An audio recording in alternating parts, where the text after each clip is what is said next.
If you enjoy this content, please take a moment to rate and review it. Your feedback will greatly impact our ability to reach more people. Thank you. All right, back in the studio. What's up, man? Yeah, it's good to be here. Indeed. Good. You've been traveling all over the place the last few days. I'm about halfway through the travel run. I was in Harrisburg, Pennsylvania, Hershey, I guess we need to be a little more specific, where I delivered a keynote to the Pennsylvania Hospital Association. That was incredible. So thanks to everybody at the Pennsylvania Healthcare and Hospital Association for hosting me.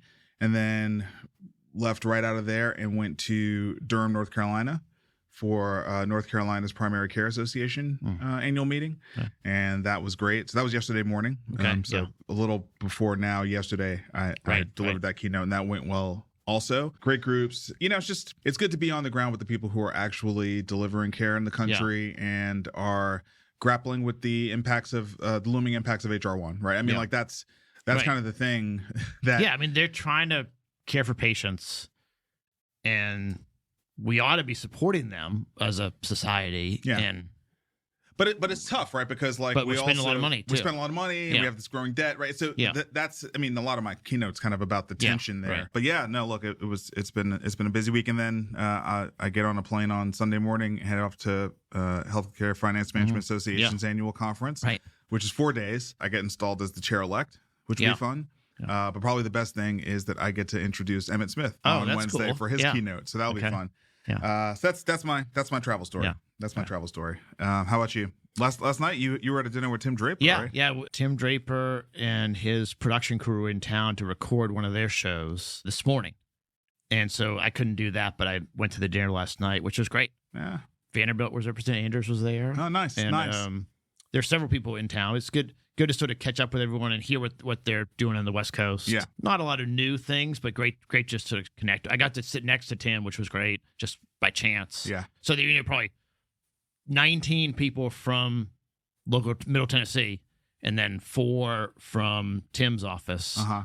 And so I know a lot of the local folks. They're great folks, but it was good to get to talk to the actual person that was, leading it. That's cool. We have a lot to cover and not a ton of time today. Yeah. So I think we're going to pick our spots where we'll go deep, but for the most part, kind of cover the notes. Touch the bases. There's a lot going on. There's a lot going on. Right. All right, so let's dig in.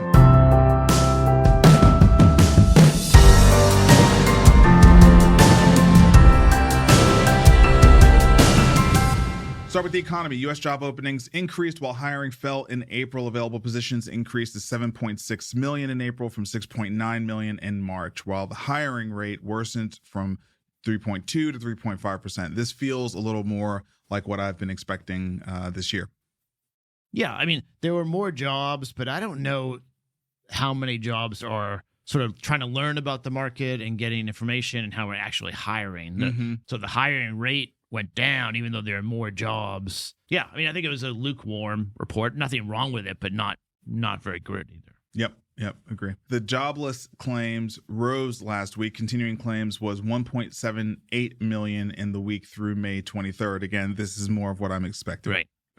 Now talking about the Fed. Kevin Warsh wants the Fed to think about inflation differently. I don't know that I was fully expecting that, but we've all been wondering how he is going to address the situation he's inherited, which is a complex one, which is a really complex one. We're in the middle of a war. We've got this weird inflationary thing going on. The jobs certainly don't look good.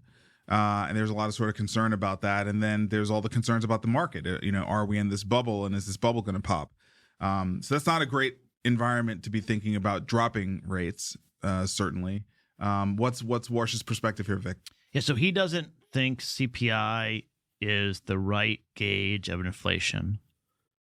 And I don't think anyone, including me, would dispute that it's not very good. Yeah, okay. And he's suggesting we use core PCE and maybe even one of the trimmed means, which is like, I think they sort of cut off some of the ends and make it a little bit more stable. And I think that's fine. I mean, I don't love CPI. Right. I don't know enough about PCE. I think that is sort of it's meant to be more what Main Street people like. It's personal consumption. So like, what are people actually buying? Right.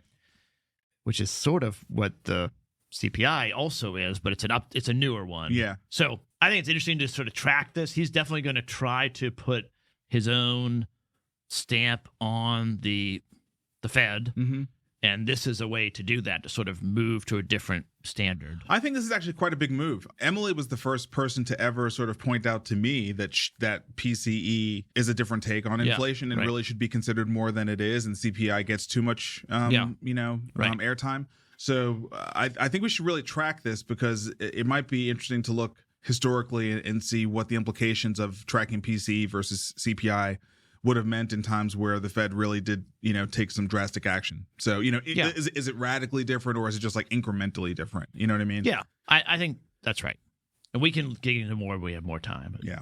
Private credit. I'm going to turn this one over to you, because you've been the one really tracking the private credit stuff. We're tracking this just so the audience can keep it in the, on their radar. Blackstone has probably I think it's the largest private credit fund, and they are experiencing 8 or 9% of the fund demanded to be redeemed. Mm. They have a gate, so they only have to do 5%. Okay, that's another sign that, Blackstone is probably one of the better quality funds. Yeah. And so to me, it's really a sign of maybe other parts of an investor's portfolio are really suffering. So they're pulling money out of Blackstone. But if too many people do that, then the fund itself they're not designed for a lot of redemptions like that. So just something to watch. Yeah. It can be self-fulfilling if it goes too far. Yeah, and I think it's not so much a worry about Blackstone, right, which is very, very diverse financial platform. Yeah, they'll be okay. They'll be fine. But I think it's more just this is a signal. There are probably some other platforms out there that are a lot more overweight private credit. Yeah. And Blackstone's just the really big one. So they attract the headlines, and, and it's not great that the redemptions were twice the gate. Yeah, right? That's right. And if they are forced to sell assets, which they likely will be, then that drives down. Then you get a mark-to-market price for those assets that the other funds have to then recognize. It can cascade in a bad direction. It hasn't yet. I'm not saying it's that way now, but it would have just been watching this. Yep. Okay, this is the part we're going to kind of try to speed through, the VC rundown. But the first story I think is worth sticking with a little bit. So Brian Armstrong, who is the founder and CEO of Coinbase, as all of these really successful big tech CEOs do, he's got another venture that he's working on. The Stripe guys are into this, not into this specific venture, but they're into the biotech thing as well. Yeah, right. And so it seems like the fintech guys really like doing biotech stuff, and that's a trend we should probably continue to watch. He has a startup that's called New Limit, and it has now tripled its value. It's worth $3.1 billion, and it plans to test an RNA therapy in alcohol-related liver disease patients next year. Yeah, so I think this is the first place they are focused, but it's a longevity company.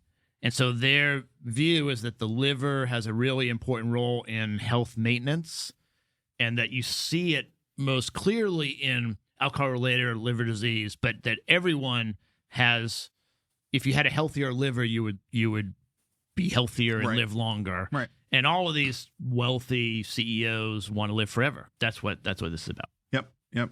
Understood. Adaptive Innovations raises $50 million in Series A funding. That's a really big round. New York City and Dallas-based developer of AI-native home healthcare operating system and clinical services platforms. It was led by Felicis and Bain Capital Ventures. Optum is also in. Let's see what other names. SV Angels. I think those are the headlines. $50 million is a big round for a company entering the home health operating system business. So I think we're going to have to watch this one. Yeah, and unlike the acute care market, once you get discharged from the health system, there is no real clear dominant system. Right. The SNFs have a variety of things, then home health has different, rehab hospitals have different. So it's a huge opportunity, but it's also a very fractured and hard to herd into one place market. Yeah, and I think that's why the $50 million stands out to me, because I don't think that's a tech budget. To me, it's like a go-to-market budget, right? You know what I mean? That's right. Exactly. To tackle this very, very fragmented mom and pop kind of industry and really, start to consolidate it a little bit at the tech layer. Yeah. So this is a company we should watch for sure. Adaptive Innovations. Also, with Optum Ventures on the cap table and United's position in home health, that's another thing to really sort of consider, that there's probably some strong alliance there. Yeah. Advanced NanoTherapies raises $31 million for drug-coated balloon tech. What's the deal here? Yeah, so this is cardiac treatment. We've had stints, and before stints, we had balloons that would go in and sort of try to treat a blockage. And this is a drug-infused balloon that has benefits for that purpose. Next up, Contraline and its male birth control candidate rallied $92.5 million amid push into massive white space of men's health. I was not expecting to see a male birth control deal in the mix, especially when I feel like the meme of our time is low birth rates. So this is a really interesting thing to see. But what's the deal here? So this is a birth control that it's like a topical cream that you put on, I think, before you're going to have sex. And $92 million for a Series B is a lot of money. I think it's probably, yes, we all want people to have more babies. And I also think there's a lot of males would like to have the control of birth control themselves. But the pleasure of not having to use a condom? Right. Yeah, okay. I think that's the... Okay. All right. I mean, I get it. I don't know I'm not sure I'd invest in it, but probably not what I'm going to track very closely. Right. But I'm sure there is a market. Novellia raises $18 million for patient-controlled health data platform. The company's going to use the funds to enhance its patient-facing app and AI health data platform for biopharma research and grow its presence in emerging therapeutic areas. So the Series A was led by Spark Capital. This is a space I feel like we all are wondering. When are we going to get more control, and when are we going to be able to participate when we want to into trials with our data and things like that. But it seems like there's some structural issues sort of underneath, the growth of this market that I haven't seen any company be able to really tackle. But it's a bunch of smart people on the table. Spark Capital, Khosla Ventures, obviously very, very strong there. So, I mean, is there anything that you see here that stands out against what has been stopping companies like this from being successful? No. Personal health records are needed.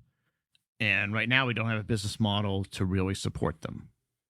They're hoping that the real world evidence, drug clinical trials, it's a timing issue. Like it's a big that is timing going issue. to be an opportunity. I mean, I wrote a chapter in my book about that, but I was talking about like 15 to 25 years from now. This feels early to me. I mean, lots of people have tried to do a personal health record. There's some interest if it's free, but it's hard to. I'm going to pay for it. I don't think people are going to pay for it.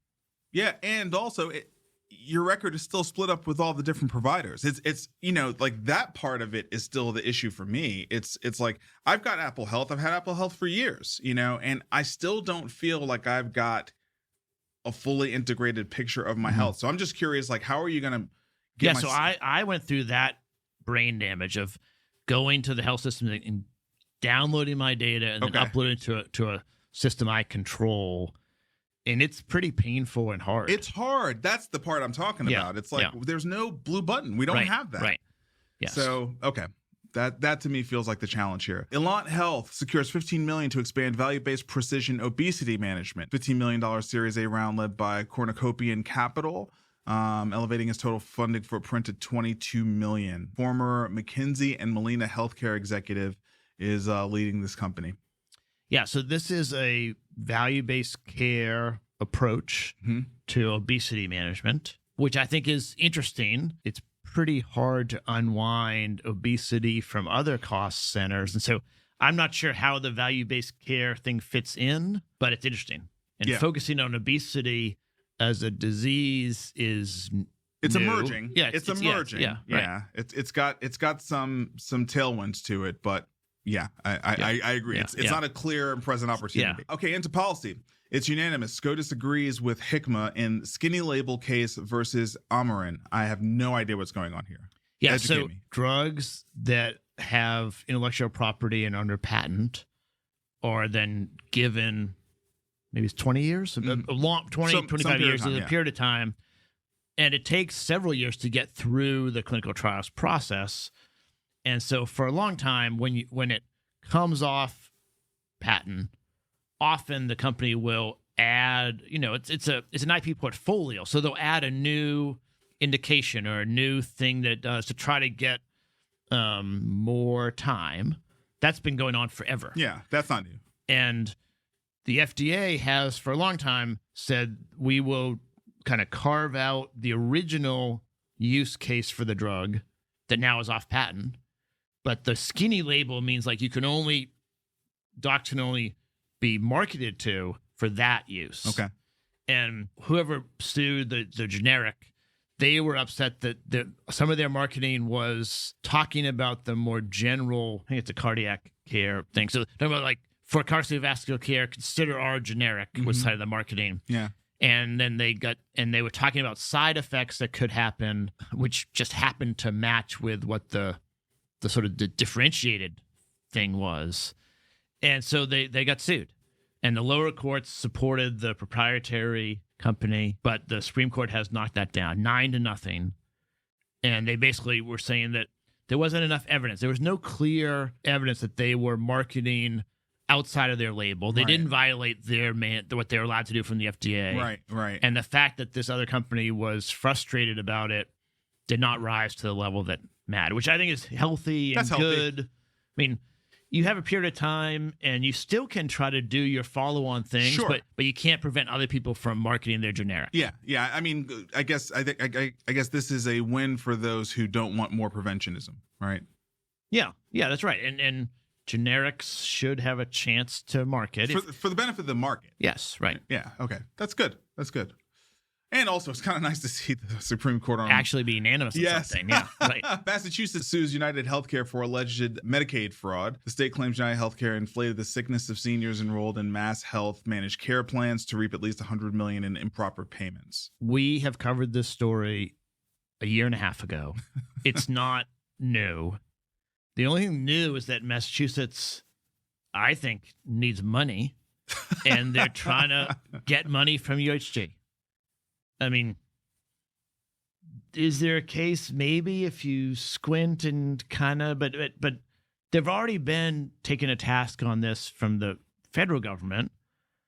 And so I don't know if I understand how the different tiers of lawsuits work, but it just feels like a money grab. And if Massachusetts is going to do it, then every state will do it. Well, look, I mean, let's move to the next story here, which is California Attorney General sues over a 23andMe data breach. This is not new.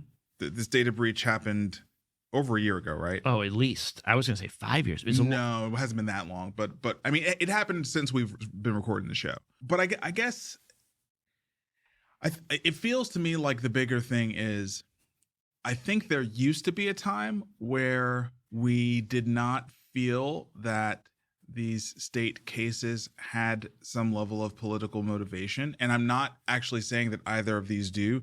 I'm just reflecting on my own internal response to them. Mm-hmm. And I need to be really clear. Both of these are blue states. If they were both red states, I'd be saying the same thing. Yeah. Okay. It just feels like these stories don't feel as clear cut anymore about the things that different state AGs are taking on. Right. And in this case, the only issue for me here is just the timing of it. Yeah. Like, on both cases. I mean, I am a 23andMe customer, and I was part of the data breach. I've been a part of, I don't know how many data breaches at this point, right? I mean, I remember back when Equifax was breached, and it was like such a big deal. Yeah. And it's like, it doesn't even matter. It's like once a week I get a letter in the mail every week from some company that lost my data, right? So anyway, for me, the thing here is just the timing. Like, why now? Because this has been a long time this has happened, right? Yeah. I mean, is there anything else to say here other than I mean, my cynical view is they need both 2023. Okay, yeah. So 3 years ago. Yeah. I mean, I think they just have budget shortfalls and are trying to find money. So, but that may be overly cynical. I don't know. Okay, this was surprising. Yeah. We're in the health systems now. The new Ardent Health CEO inherits growth ambitions. Ardent elevated its former COO, Dave Kaspers, to the top job as the Tennessee-based system grapples with its declining stock price. So first of all, I mean, just a little bit of context here. We regularly have our good friend Paul Kappelman on the show. His last real gig was CEO of Ovation Fertility. He was very successful and was able to sell that company. He does a lot of really cool work with private equity firms at this point. He's not really in a pure operator role. But prior to that, he was the COO at Ardent Health. So he was in this seat that Dave Kaspers was in, and he departed at the pretty close to the time when Marty Bonnick came on. At that point, the company was privately held. I forget the name of the actual firm, but it was Sam Zell's private equity firm based in Chicago. And then Marty took the company public about a year and a half ago. It was Q1 of last year. And it was not a great time. Like, all the healthcare stocks were getting killed. And I remember, one time we looked at it and it was like the results were good, but they just were not good relative to the Mag 7. And so the healthcare companies were just getting crushed, right? And so, it says here that Marty is pursuing other opportunities. And I just can't help but think that some of this has to do with going public. I mean, just the challenges of what it's like in the public environment. We're going to talk obviously about, the IPO frenzy that's looming right now, but the public markets are just a bad place for healthcare companies now. I really do believe that. I don't think it's a good place for these companies that are trying to navigate these really, really difficult regulatory, times. Yeah, I think that's probably right. I don't know the backstory. I was pretty surprised. This is the most surprising story this week for me. I think Marty's done a pretty good job getting the company public and then operating. I mean, they are smaller than other for-profit publicly traded companies, but pretty well run. I mean, I think the system's pretty strong. No health system is going to keep up with the Mag 7. They're not designed for that. Maybe it was shareholder pressure. I mean, but I'm not sure that I don't know Dave Kasper's, but I think he's going to have a very similar set of circumstances. I agree. I don't know that. I think this is a public market issue. I mean, I think about my friend David Dill, and who's the CEO at LifePoint, and like what a brilliant move I think it was when he was able to take the company private. Because look at all the amazing things that LifePoint's been able to do. They spun off Scion Health. They're doing all these behavioral health things in partnership with Ascension. It's like, I don't know they would have been able to do these things on the public market when every quarter you're just like, they definitely wouldn't. No, it's too hard. Yeah. It's too hard. Yeah. Yeah. And I think Ardent was private. Yes. Sam Zell died. That family office owned a lot majority of it. Certainly a majority. Yeah. And I think they needed to find some way to transition. Yeah. Okay. And so they weren't, they could have gone to another private equity firm. It's just a different set of circumstances. LifePoint has benefited from being private, certainly. Yeah. So anyway, we wish Marty the best, and I'll probably reach out to him in the next 7 days or so. Ascension closes its $3.9 billion AmSurg purchase following FTC's all clear. So this is a really interesting outcome for one of Nashville's, I would say, most important companies. AmSurg is not necessarily the biggest company, but I think as a company that really represented a significant innovation in healthcare, which was the ambulatory surgical center, market opportunity. And AmSurg did great, and then was part of a really kind of messy situation when they were merged with Envision. Was that the name of the company? Yes. Envision Healthcare. Yeah. That really didn't make a lot of sense. The whole sort of physician group roll up. But Ascension, I think, is a good parent for AmSurg. And it puts Ascension, you think about all the work that Ascension has done over the last 3 years to sort of clean up their big hole in the ground and get their network footprint in really good shape. And I think acquiring AmSurg puts them in a category where we're going to start talking about them in the same breath as HCA and Tenet, right? I mean, they've got, this is a really major ASC platform that they're adding to their stack. Yeah, no question. It was a really smart acquisition. They're well run. I mean, Ascension's great. They were forced to exit, I think, 7 states by the FTC. So the FTC all clear is after they agreed to sell maybe 7 different cities. But they're still going to be in 30 plus in AmSurg, so it's plenty. And then you need that sort of fully integrated health system with the ambulatory, diagnostic, and then the acute care. I think we got to take another look at Ascension, Vic. I mean, yeah. I mean, I think they're the best. I would say they're clearly, Common Spirit might be mad about this, but I think they're the best nonprofit. Oh, certainly. I don't think that's really.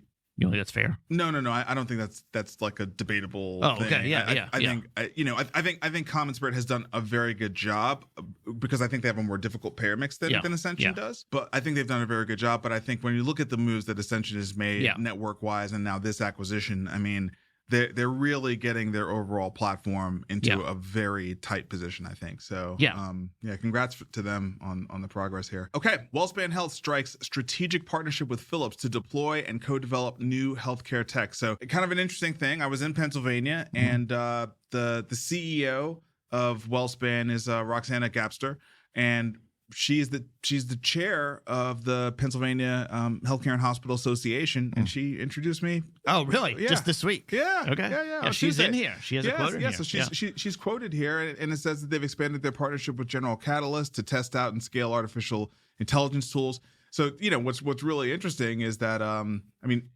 in my talk, I referenced General Catalyst. And obviously, talking about all this kind of stuff, and I didn't get to talk to her afterwards. But this is pretty impressive. I'm gonna send a note off to the organization, linking this and sort of saying, hey, this is exactly kind of what I was talking about. I mean, the reason I didn't know that you had met her, but the thing I was struck with is it's pretty unique. There aren't a lot of health systems that have been targeted like this to partner with General Catalyst and Philips and Hippocratic Oath AI. And she was in this article talking about they're not going to partner with everyone. They're keeping it to like a 3, 4, 5, 6 partners, and they seem like really good partners. So.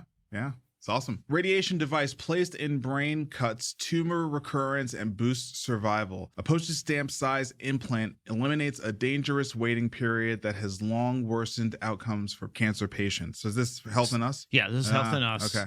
It's for brain tumor treatment. Okay. And the brain-computer interface whole thing is really advanced. So they they have a picture of it here. They put this little there it is. Wafer in there, and then it is generating radiation right next to the tumor, so it's less damaging to the rest of the brain. It's early, so it's obviously they've put it in 230 people so far, but it's really promising, and we need all the treatments we can get. Yeah, I mean this.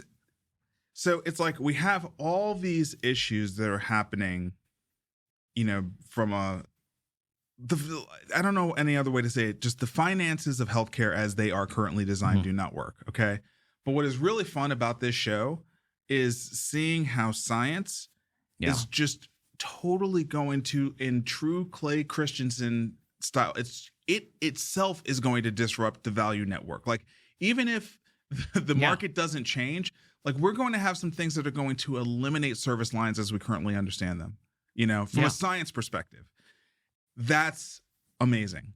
It's going to be tough for these businesses, but for our society and for our, overall amount of money that we're spending out of the government on healthcare, it's going to be amazing. And the survival rates and the people who will not lose their lives. And this is really, really cool.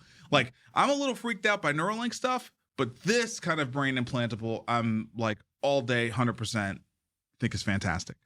Yeah, I agree. We're starting to get to really sort of not incremental. The treatment is marginally better. And instead of a 9-month expected lifespan because you have brain cancer, you now can have 15 months. That's where we've been for years. Right. And we're starting to get treatments where it's, okay, we'll cure it. Right. Or we'll give you 15 years more, not 3 months more. Right. And that's really exciting. Right. Eli Lilly issues a data sharing ultimatum to 340B hospitals. So basically, Lilly is saying you have to share data to prove you're not double dipping the drug discounts. Yes. Otherwise, we're not going to honor the 340B safe arrangement. I don't know. That kind of seems fair to me. It just, to me, it just seems like an audit. It's just like, hey, right, it's time to run an audit. Yeah. I mean, it's another example where Lilly is really attuned to the operations, certainly, but also the zeitgeist and like how the PR is going to run. Yes. They announced this in January. So they gave several months of voluntary data. You're like, please send us your data, but there were no repercussions. And now they are coming back and saying, well, you've had time to get ready, and if you're not willing to show us what you're doing, we're nervous that the money's not going to poor people that it's supposed to help. That's a very well-structured argument, I think. Very well-structured argument. Yeah, that's right.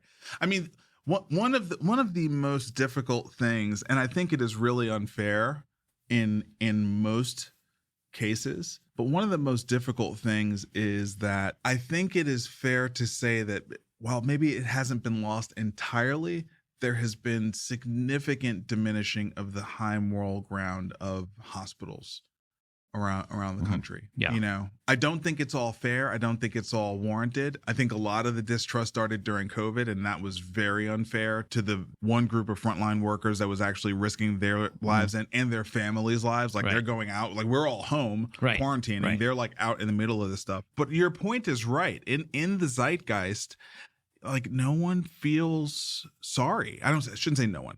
There is less support I think is a more honest way to put it, right? Yeah. There's less support for community hospitals than there has previously been, and it creates an opportunity to take these types of public positions that I think were much harder to do before. Yeah, and it's going to force us to be, I think, honest about how are we paying for care.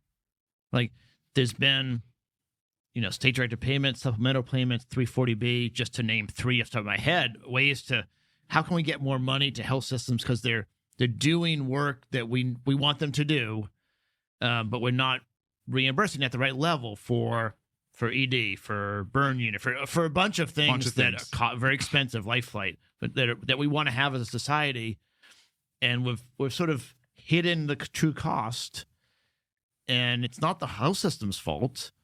They just need to figure out how to operate their business, but it's been too long, and we need to sort of get that transparent and right-sized and organized. So. Yeah. Okay. The autism therapy business is booming, and so is the billing abuse. Insurers warn of fraud and exorbitant charges from providers, including one that stuck a parent with a surprise $911,400 bill. So we're going to talk about this, but I know this is going to be difficult for you because you have an investment.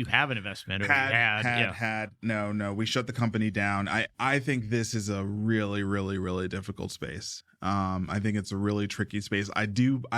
I think now, having been in it, I think we were in a market and competing against companies that were likely fraudulent. I do think that. I do think there is a significant amount of fraud in this market. But I will tell you this: the billing model is really, really tough. It's one of those things where it's like a billing model that's so inadequate for the cost to deliver because of the way that. So let me just lay this out a little bit, right? So you have behavior analysts and you have behavior techs. The behavior analysts, generally speaking, are a wash, if not a loss, because they're the ones who actually are like the authority on delivering the treatment. You get your scale by them basically overseeing a group of behavior techs. Yeah, it's a type of extender. Yeah. And that's where that's where you get your margin. And I'm just going to tell you, there's not that much margin. Even in the behavior techs, there's not that much margin. No, right. There's not that much margin there. And I think it's hard work. It's hard work. Okay. Yes. This is not simple work. There is not a lot of margin there. And I think also the behavioral analysts are in high demand, right? Like they are really an important part of the process. There's also a real struggle in this industry around like proof of progress. It's like standards are a struggle. Yeah. Standards are a struggle. I think this headline is likely correct and also only like a part of the story. This is a really difficult business model to operate. Yes, I agree with that. And I think that, at least from my point of view, autism and people on the spectrum broadly has grown pretty significantly in the last 20 years. Now, maybe we're diagnosing it more. Maybe there's something in the environment. I don't think it matters. If you have a child that needs help, there's not enough providers. Access is a real issue, and we don't reimburse enough. I mean, we just don't, you're saying the business model is hard. It's because we don't reimburse at a high enough level. I think that is generally correct, right? There are very few, not none, but there are very few autism provider companies at scale to have negotiating leverage with the payers. And my experience has been the payers are really quite hard to get like reasonable rates with. I mean, so they basically you kind of can't do it. Yeah. And so what happens is you have all these parents wanting to help their kid. You have not enough providers, and the reimbursement rates are insufficient. And so, unfortunately, that is a breeding ground for fraud. That's right. And so the mechanism that the Wall Street Journal did research on is they deliver care, the payer declines it because they overbill what is allowed, and then they go after the family and the family either figures out a way to pay or they bankrupt them. Yeah. Well, look, the bottom line here is insurers warn of fraud and exorbitant charges from providers, and that's why I was just like, hey, we're gonna put this link in the show notes. Everyone read the story, get it for yourself. But like, let me just say, like, this is it's both end. Oh. I mean, there's not a functioning market. No. And there's a lot of need. Yeah. And that recipe just ends up really bad. When you were growing up, like, so when I was growing up, all I ever knew was that there was a special education class, and who was in the special education class? Like, it was kind of this mosaic of children that I don't think all had the same diagnosis or the same conditions. It was just like they were just all put together. They were all just put together, right? And like now, as an adult, you know, I can name several young people in my life who are on the spectrum and like for sure are on the spectrum. And you know, they go to school and they do things. Yeah. But I think their lives are so much better, quite frankly, because we understand the spectrum and we say, oh, okay, you're on the spectrum. This is how we actually, you know, address that. So back to your point of like, is it growing or did we like not diagnose it the same? I mean, I don't, you know, I can ask my parents like, hey, you know, when you were sending me to PS279, you know, in the special education class, like, did you really have a good sense of, you know, what the children there were diagnosed with? And, you know, I bet my mom would just be like, no. No. No. And I think, I mean, at least where I grew up, they were not special ed being mainstreamed into the regular classes. No, it was segregated. Yeah. And now it is. Yes. And there's a lot of studies that say that's better overall. Of course. And so, by the way, on both sides. On both sides. Yeah. And they also need services. Yes. I mean, and so mainstreaming kids, I think we should do, but we have to pair that with services in the school and at home and elsewhere. Right. And I think the healthcare system should at least be partially responsible for that. Right. But there's no real advocate negotiating with the payers to get these rates up because there's no business model where you would have a nationwide player to do it. So it's just agree. Okay. It's crazy in crypto right now. Yes, crazy negative. I mean, I don't know. It's boom fraying. and bust. But it's fraying now, like at the personality level, right? So I mean, I shared a link with you yesterday, where I mean, basically, like the bankless guys. I mean, they've, you know, for all intents and purposes, they've kind of broken up. You know, David Hoffman is like sold all his ETH. Ryan Sean Adams is like, dude, okay, well, bankless ain't about ETH anymore. I'm not with bankless. Right. You know? Right. So they've like, I mean, bankless started as ETH, I would say ETH max, like ETH. 100% ETH maxi. Right. Yeah. Right. That was the whole premise. Yeah. Right. So that's broken down. Saylor sold Bitcoin, you know, like right after like claiming triumph with, Stretch. Bitcoin is teasing 60K right now. Yeah. So that would be a more than 50% fall from all-time highs because it was north of 120. Yeah, that's right. I mean, it is a brutal space right now. Zcash, you know, just had to do a patch because Claude found, you know, and you know, a little bit you feel like this is just like a little bit overdone because it's happening too fast and it's too reactive, right? And that maybe there is a good opportunity to lean in right now because it's you know, it just feels so dramatic. At the same time, I think it just reflects that something that already hit the SaaS stocks, I feel like has now hit crypto, right? You know, to me, this just looks like crypto's version of the SaaSpocalypse, where AI is just so disruptive to everything. It's re-underwriting everything. You know, that's kind of how that's how I'm trying to interpret it. It's the best I can do. This Wall Street Journal story: the crypto winter turns colder as Bitcoin extends its slide. The digital token fell for a fourth straight day after a sale by one of Bitcoin's biggest cheerleaders. This is talking about Michael Saylor selling off some Bitcoin. Yeah, we need to go to the next story. We have a story about Saylor selling it. So, you know, Stretch came off the peg. It's not at $1 anymore. And so, I mean, he sold $2.5 million. I think it's symbolic because he said he would never coins. sell, though. Right. Yes, and it was taken symbolically by a bunch of people, and I mean, I think it went down like 15% that day. He's such a big holder of it. Yeah. It's like Bitcoin is a meme. Yeah. Now, Right. and so Saylor is so tied to it now. He has become a real risk to Bitcoin. Yeah, that's right.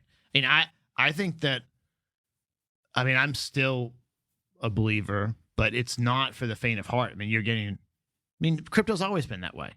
It's going to be 50% drawdown, 100% up, 80% drawdown. It's just how it is. It says here, we want to be net aggregators of Bitcoin. Yeah, that's a change in language. Right. That's different from never sell. Right. Net aggregators of Bitcoin, increasing our total Bitcoin, but more importantly, increasing our Bitcoin per share, because we think that is what's going to be most accretive long-term for MicroStrategies, which is just strategy now. I actually agree with that, right? To me, what I've seen him do is he has pivoted from just talking about Bitcoin to talking about strategy and talking about the different products that strategy is offering. He's got real products now. Yeah, he's matured it with his 3 to 5 different products for different buyers. Yes. He has matured it, and I think that the evolution of never sell to net acquirers that's a very appropriate. That's called becoming an institutional, business, right? But the market is not hearing it. The market is not hearing it. So it's been something to watch.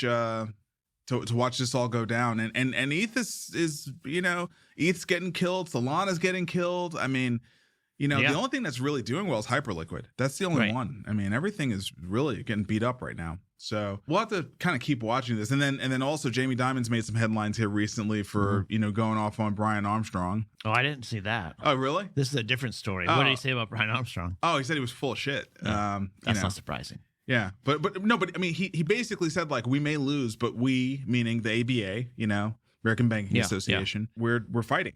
We're totally fighting this thing, and we think, it's not right that you can make interest but not have all the same, Bank Secrecy Act stuff and all the things that we have to deal with. I have trouble feeling a lot of sympathy for Jamie Dimon. He's got plenty of assets. I don't think that's the point. No. I think the point is Jamie Dimon picking a fight with Brian Armstrong is pretty serious for Brian Armstrong. As cool as Coinbase is, and dude, JP Morgan.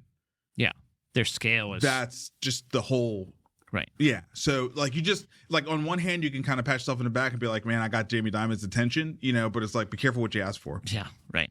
Be careful. Yeah. So this story, JP Morgan is sort of leading a group of banks that are making their currency deposits tokenized. So you still have a deposit, but you can move it you can move a token. Fine. Right. I don't know. It sounds like just another platform. It's the same thing. They do have the network effects and the scale, but in general, the status quo typically frays a little bit. And tokenization means nothing to the general public. Yeah, right. You have to use these blockchains to be great behind the scenes, not just papering over. No. There's a reason that Russia and China and anyone against the U.S. government is nervous about the SWIFT banking system. Yeah. Because we have used it for nationalized purposes. And whether it was right or not, doesn't matter. There's reasons people are nervous about that. And JP Morgan tokenized deposits does not get you out of that. No. So neither do stablecoins. Right. As we've seen, stablecoins can be unwound. They're backed by treasuries. It's it's just disseminating the dollar on new networks. Yes. Right. Into AI. Mayo Clinic, Mayo's latest AI bet, a frontier model with Microsoft. The advanced model should support earlier and more accurate diagnosis of treatment planning, the company said. Mayo's just badass, man. I've become friends with Dennis Dolan, who's the CFO at Mayo, and honestly, man, they really are so good. Yeah. like the way that they execute is Mayo and Cleveland Clinic, someone else will be mad I didn't mention them, but there's very few U.S. health systems that are global, and Mayo's global. Mm-hmm. Yeah, no, they're just really, really strong. Yeah. Now on the other side, Microsoft had their developer conference late last week, I think. Okay. And they announced a bunch of stuff. I tried to get excited about it. It wasn't much that I was excited about, but they made this announcement. Yeah.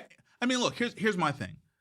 companies like Microsoft and Oracle, I care much more when they're talking about what they're doing in partnership with industry than what they're doing when they talk directly to developers, right? Because that's where they're super strong. Yeah. That's that, you know what I mean? Like, I think that really matters, right? Because they've got such a foothold in these organizations with their existing footprint of like SharePoint on Microsoft. Yeah, that's what I mean. I don't know, billions of records that SharePoint runs. Exactly. And no one's going to unwind that. I mean, that's my point, right? That's my point. It's just inside of enterprises, companies like Microsoft, companies like Oracle are deep. They don't need to be that impressive at their developer conference. You know, Google does. Right. You know, Trump signs AI executive order to increase government oversight. So this to me feels highly political. This feels like someone said, hey, the tide is turning and we have to be able to show because it's not a partisan thing. It's not like it's just the left that is outraged. Yeah. I mean, you know, I think Utah's red. Yeah. And I don't think Utah's very happy about this data center. Colorado's reddish. Maybe it's independent. But there's states that are very aggressive against AI on both sides of the aisle. I don't think it's that. Yeah. Arizona, it didn't make the story, but Arizona is really upset about the data centers because their power costs are going up. So, okay, I just have to say this. I did not fully understand the data center thing until I looked into the Kevin O'Leary story. This it just went over my head, Vic. You know, it's one of those things where you have a base of prior knowledge and you just sort of you use that as your scaffolding for your understanding as a topic. So when for a while, when people talk about data centers, I've been imagining the data centers I used to walk into when I was working at Emma. You know what I mean? Yeah. These were buildings. Yeah. Like buildings. Like I didn't understand that they were the size of cities. Yeah. Have you seen Meta's footprint? I mean, it's like New York City size. That's what I'm saying. Yeah. I didn't like it wasn't until the Kevin O'Leary story where I looked into it and I was like, why are they so mad about this? And then it was like, because it's the size of Washington, D.C. Yeah, right. And I was like, oh, the data centers I'm used to are in a building in an office park. Yeah, right. You know what I mean? Like they're not even a block. Right. They're not even a city block. Yeah. This is not that. No. Yeah. And I wonder how many people don't really understand that, especially like technologists, because I'm just admitting to you, I did not fully grasp the size of these things. Well, and they're not all that big, but I mean, many of the ones that are the new ones are ridiculous. Yeah. And maybe I could guess, but why is that inherently different than a small one? I mean, Vic,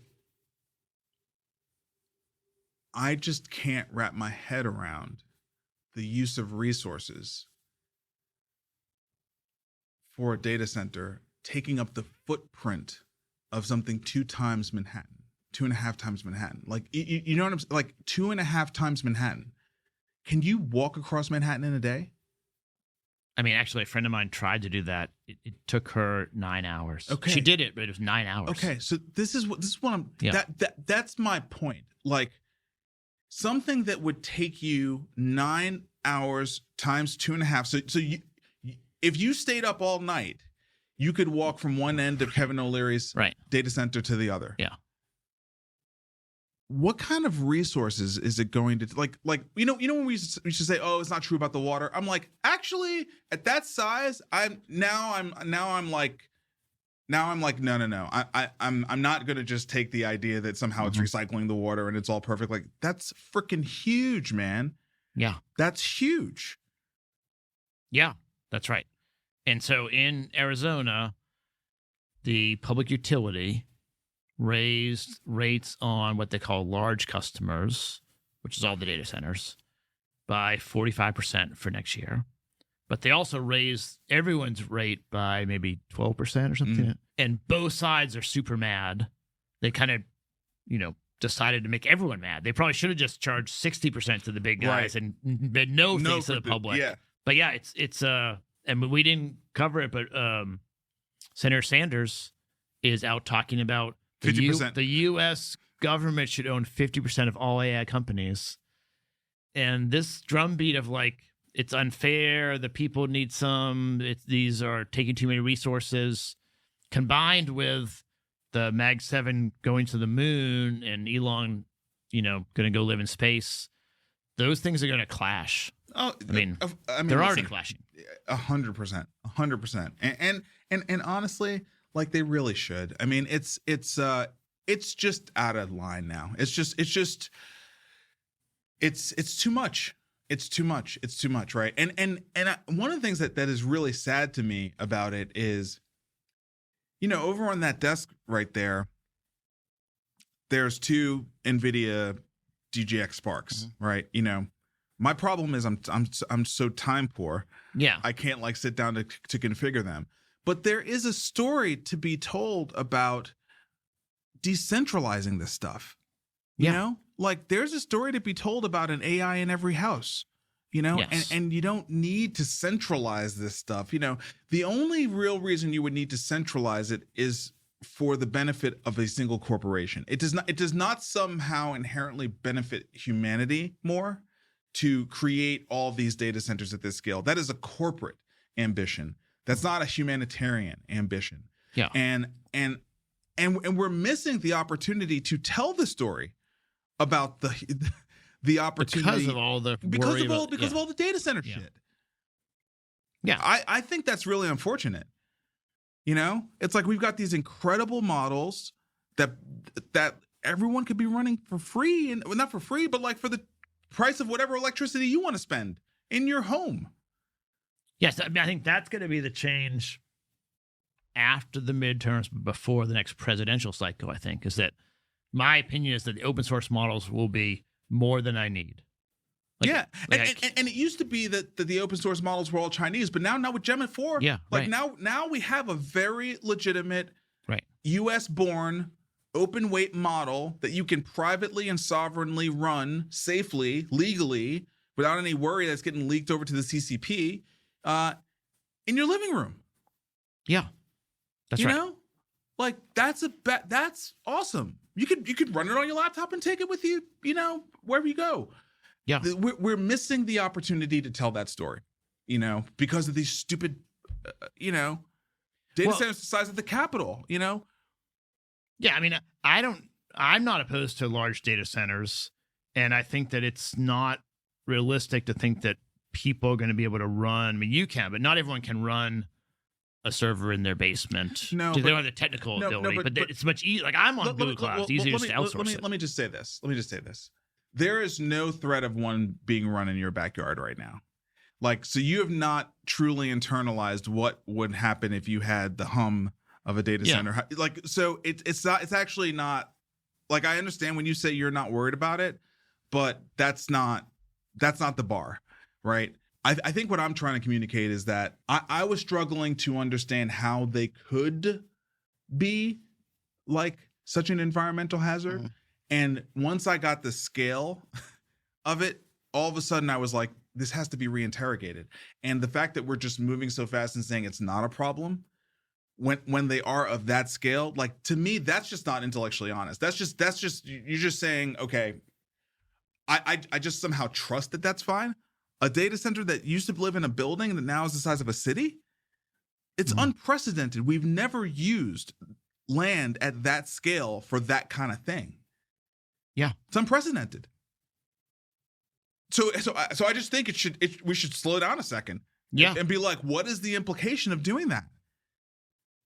Okay, well, that's the last story. So let's keep moving. Let's keep going. Let's keep moving. Sorry. Anthropic files to go public in blockbuster year for IPOs. I mean, I don't know. There's much to say here. Well, so there's 3 or 4 IPOs. I'll group Can together. I move through them? Yes. Go through all. Anthropic. Google seeks $80 billion for AI build out. Berkshire will buy a $10 billion stake. That's Google is one of the most cash generating machines of all time. Yes. And they're raising $80 billion in new issuance of stock. Wow. SpaceX sets their price for the world's largest IPO, $135 share price, valuing the company at $1.77 trillion. So those are all going to happen in the next 3 months. Yeah. I think SpaceX will be first. And they're going to absorb a lot of capital. Right? Like I think you're going to see the effect in other markets because there's going to be a significant amount of capital in these three names. Yep. And so I just wanted to make people aware of it. It's the biggest investment humans have ever made in the history of the planet, I think, in like the last year. And then I was looking at this last night. Moore's Law has driven a lot of the things that we benefit from today, laptops, cell phones, internet, all that stuff like sort of grew out of Moore's Law. And AI capabilities are growing about 5 times as fast as chip capabilities have. Yeah. The investment is significant, and I think the potential is also significant. Now, it needs to be harnessed and like used for benefiting people, which I'm not sure it really has been proven yet, AI, but that's the combination we're looking at now. NVIDIA introduces first PCs designed for AI agents. The company is going to work with manufacturers, including Dell, Lenovo, and HP to make the laptops. I heard on Limitless, on the Limitless podcast, they kept throwing around the dollar amount of $80K. Is that what they're applying to these, or did they make like a different computer that's going to be $80K and these are just going to be like comparable? I thought these were consumer, like just pure consumer. Maybe it's like $5K or something. Okay. I think it's a high end. Okay. PC. Okay, it's like competitive with like a gaming. Yes. PC. Okay. Now I don't know if it said the price in this. I can't quote you the price, but I did not get the impression that it was like buying a new car. Okay. All right. So I mean, NVIDIA just continues to, expand their footprint. It's smart and to be expected at this point, right? And then Anthropic urges global pause in AI development, flags self-improvement risk. The $1 trillion startup warns artificial intelligence models are nearing capability to improve without human intervention. Duh. Like, this is the thing. I've actually the last 2 or 3 months, as people keep talking about the AI bubble, I've been pretty frustrated to hear all the nonsense around how like AI doesn't work. It's like you can't be using it and saying that. Right. You can't be using it and saying that. Well, I mean, I think I was at this dinner last night, and a woman I was sitting near with, she wanted to understand AI more. Mm-hmm. And it's interesting, if you sort of use the chat interface and you use it once a week or you come and go, it's helpful. But like, what's all the excitement about? Like, okay, yeah, maybe it helps me write marginally better. And I think part of the issue is we don't have common understanding of what words mean.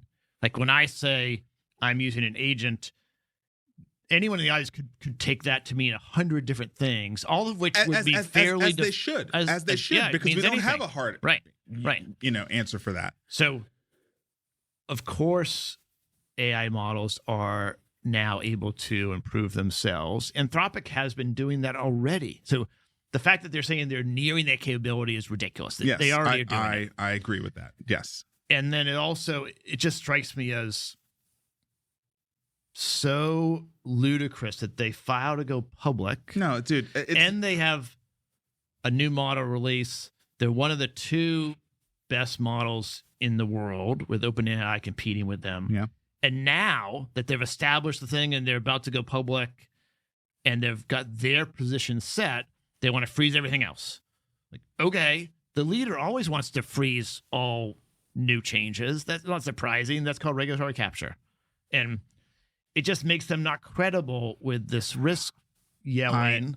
Doesn't mean they're wrong. It just means they're not credible to tell the story. No, I agree. Listen, I will admit that I have my sort of biases with regard to David Sachs. And so he was kind of the first person pointing at Anthropic and Dario. Yeah. And I probably did not give his assessment, the clear-headed analysis that it deserved. But at this point, I think you have to look at the pattern and say that it's clever, right? It's a clever strategy that they are putting in place. And it's like, if you're going to put these statements out, just go nonprofit. You know what I mean? Like, because I agree. Because then you're credible. Yeah, I agree. Yeah. It's not helpful as a for-profit entity that's going to do this ridiculously massive IPO to say it's time to pause now that we've got Mythos and our roadmap is good to go for the next year. Right. I mean, that's kind of insane. And they don't have the compute, so they can't launch Mythos. So let's freeze everything because we haven't built our compute yet. That's what I was about to say. I was about to say let's pause because I need more compute. Right. Yeah. So I'm with you.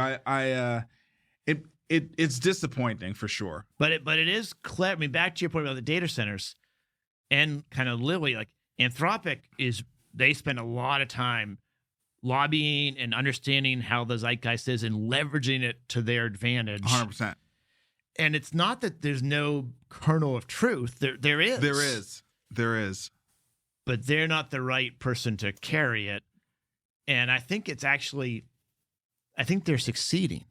And so there's a decent chance that the U.S. government will be involved. Okay, so this would be why. So now let me give the counterpoint to my David Sachs issue. Yeah. Okay. The reason why I couldn't quite stomach David Sachs's commentary is because he was leading the policy strategy, not the policy itself, but he was leading the policy strategy, or at least the spirit of where we were going to take the policy strategy. And the spirit was all gas, no brakes, no guardrails. And so to your point about they're not the right messenger, that's right. The U.S. government is the right messenger. Okay? And the U.S. government pendulum swung from the Biden administration saying we're going to clamp down and control all tech and all commerce, which sucked, to now the Trump administration being hands off, no rules at all, right? And it's it's been a bad run here. Mm-hmm. It's been a bad run, and it didn't start with this administration. I mean, I'm sure we can track back multiple, but certainly we had a lot of commentary about all the issues from the SEC and the FTC. And, look, you didn't need to make Mark Andreessen a monster. You know what I mean? You could have found a way to work with the guy because he's now the top donor in political campaigns. Right. You know what I mean? That just wasn't politically smart to make an enemy out of him. Yes. And my fear that I think I have some proof points on is that it's getting more extreme. It's getting more extreme. So the Dems going to come with something that's more than the Republicans, which is Bernie's position on the U.S. government should own these things 50%, which is which is okay, Stalin. I mean, you know what I mean?